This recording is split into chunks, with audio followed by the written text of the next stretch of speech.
Hello students. Today in this video we'll be starting with our new unit, that is unit number 3, Electrochemistry. This chapter belongs to physical chemistry, and from this chapter we'll get one numerical plus theory question. Sometimes a 5-mark question comes from this topic. So this chapter is quite important from examination point of view. Now, first of all, we'll discuss what is the meaning of electrochemistry. Now, electrochemistry is made up of two words. Okay, we can see electro and chemistry. It means we can say that it is the branch of science or chemistry which deals with the study of conversion of electrical energy into chemical energy or vice versa.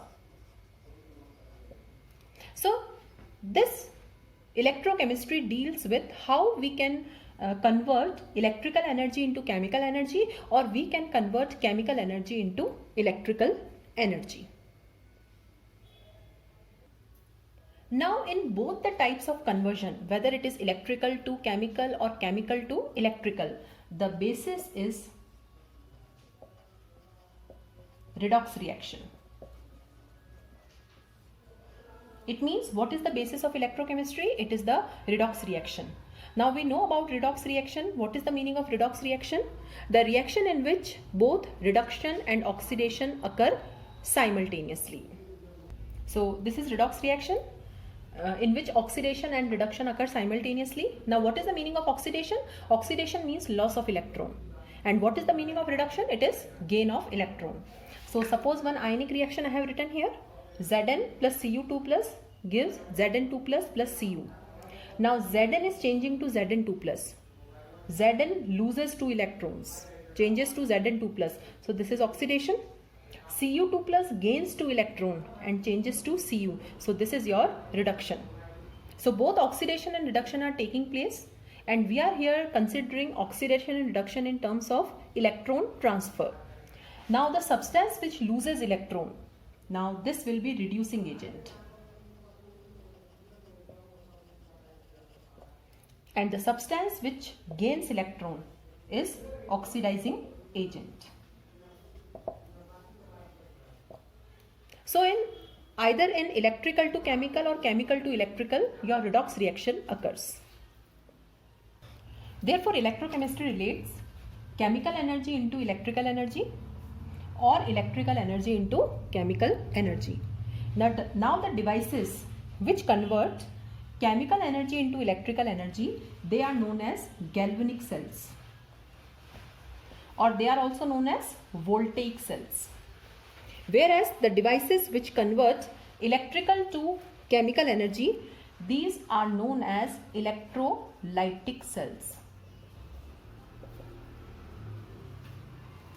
So we are dividing this unit into two parts. First we'll see the conversion of chemical energy into electrical energy. So we are going to discuss this galvanic cell in detail, and afterwards we'll see the conversion of electrical energy into chemical energy, and there we'll discuss electrolytic cells in detail. So first we are going to discuss the galvanic cell, and this galvanic cell is also known as electrochemical cell.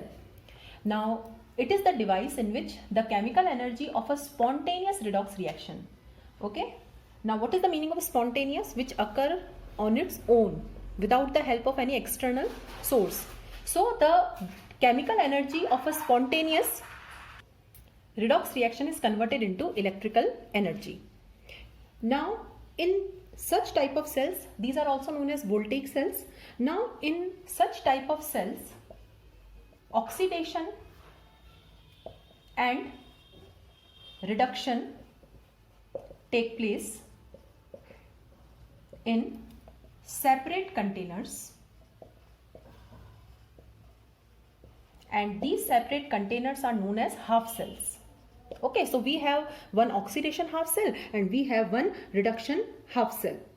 And here the redox reaction is spontaneous. Spontaneous means as soon as the reactants are kept together, immediately your reaction will start and electrical energy is produced. So in order to understand this cell in detail, we have to take one example. So here we are taking the example of a very simple electrochemical cell, that is zinc copper cell. So let's discuss the construction and the working of our zinc copper cell, that is an electrochemical cell. Now this cell is having two separate containers. This is the first container which is on the left hand side, and the container there is on the right hand side. Now in the first container, here this is zinc rod, and in the right side container we have copper rod. Okay. Now we have to fill the containers with the solutions.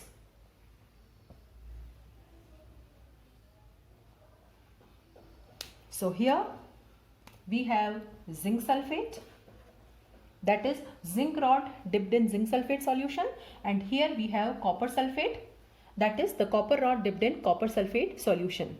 Okay. Now zinc and copper, these are two metallic rods, and these two are known as electrodes. So one word is there, that is electrodes.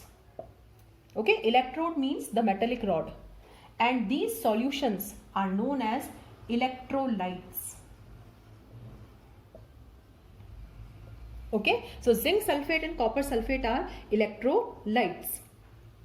Now the zinc rod and copper rod are connected together with the help of a copper wire, and like this. So this is a copper wire, and here one ammeter is there. You can put ammeter also, you can put voltmeter also. And what is the purpose of using voltmeter or ammeter? If deflection occurs, it means that current is flowing in the circuit. So this is external copper wire which we are using here. So this is the construction of a simple zinc copper cell. Now one important thing is missed here, and that thing is salt bridge. So it is an inverted U tube like this, which is joining the two beakers, and this is known as salt bridge. It is made up of glass. There are two cotton plugs here. Now what is salt bridge? Okay, what is the use of salt bridge? That we are going to discuss here in the working part of this cell, and this is the zinc copper cell. So as soon as all the connections are done, current will flow in the circuit, and your voltmeter or ammeter will show a deflection. Now as soon as all the connections are done, what we'll find that in the left beaker, okay, the zinc rod starts losing weight, means your Zn changes to Zn2+. Okay, now ions are always in aqueous phase. So what will happen? The zinc rod starts changing to Zn2+. Now these Zn2+ are ions, so they go into the solution. Now the process of loss of electron is oxidation. So here on the left hand side, the oxidation process occurs. This is spontaneous. When zinc and copper are connected together, zinc starts losing electrons. Now these electrons will move through the external copper wire and they reach here on the right side. Now on the right side we have copper sulfate. Copper sulfate means Cu2+ is there from the solution. So from where this Cu2+ comes? This Cu2+ come from this solution. Now it will gain these two electrons and will change to copper solid. And this process of gaining electron is known as reduction. So on the left hand side oxidation occurs, on the right hand side reduction occurs. So a redox reaction is taking place. Since this rod is losing electron, so it is considered as anode, that is minus. It is given negative terminal. And this rod, since it is gaining electron, so this is considered cathode, that is it is given positive. The zinc is negative, anode, the copper is positive, it is cathode. Okay, now this is known as oxidation half cell and this is known as reduction half cell. So I will write here.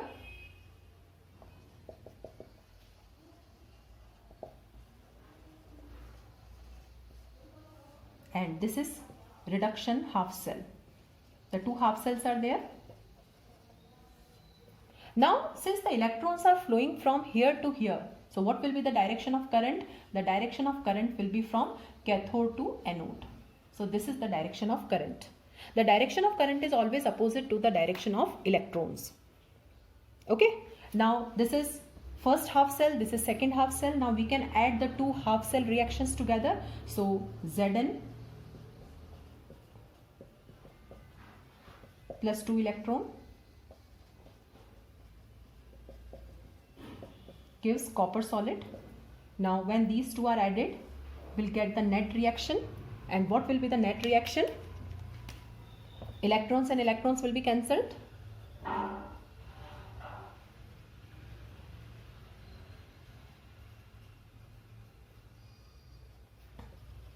So this is the overall cell reaction. So in zinc copper cell, this reaction occurs. So this is the working of your electrochemical cell. Okay, there is flow of electrons, and because of the flow of electrons, there is flow of electric current. So we can say that now chemical energy is changing to electrical, because ultimately zinc is losing electron, copper is gaining electron. So ultimately your chemicals are involved here. So chemical energy changes to electrical energy. Now, what are the observations during the working of this cell? The first observation is, now zinc changes to Zn2+. So we can say that zinc rod loses weight. Okay, it dissolves. Second, concentration of ZnSO4 increases. Why? Because Zn is changing to Zn2+. So Zn2+ will go into the solution. Okay, so zinc rod will lose its weight, it will start dissolving, the concentration of zinc sulfate increases. The third is, now here Cu2+ is changing to copper. So we can say that copper rod is gaining weight. And fourth is, the concentration of copper sulfate decreases. So these are the four observations which we can observe from this galvanic cell. And when the chemicals are exhausted, what will happen? When the chemicals are exhausted, your cell will not convert that chemical energy into electrical energy, or the cell will stop working. Okay, now we use these electrochemical cells in our day-to-day life. The cells which we use in clocks, okay, the cells which we are using in mobiles, our vehicles, toys, they are all electrochemical cells. Those contain chemicals in them, and that chemical energy is converted into electrical energy. Now till now we have not seen the use of any use of salt bridge. Now what is the salt bridge and what is its use? Let's discuss. Now this is salt bridge. Now what is the use of salt bridge? First of all, we'll discuss what is salt bridge. It is an inverted U-tube. Okay, U-tube is like this. It is made up of glass. This is U-tube. So it is an inverted U-tube which is filled with